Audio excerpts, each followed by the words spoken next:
At takanı näme diye? At takanı amala evliya oli, peygamber oli.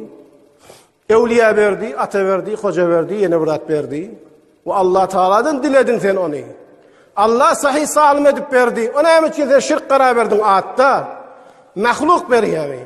Ayatı yaradı bilmeyen öller mahlukunu Allah deňeýäňiz mi diye. Allah'a nisbet berýäňizmi? Bu şirk. Eger yüreğine etikady bolman aýtsa atta şirk bolýar. Emme yüreğine wagan etikat bolar. Şo falan kes şonu berdi diýen bolar, şirk bolar, dinden çykarýan şirk bolar. Şirk ekber bolar. Barıp kabryň başına barıp, weliň başına barıp, falan ojoň başına barıp da oğul gyz dilese, şo berdi diýse dinden çykaran şirk bolar. Ama yok at taksa bilmän nadalykdan, cehalatdan atta şirk bolar. O atta taghyr bermeli.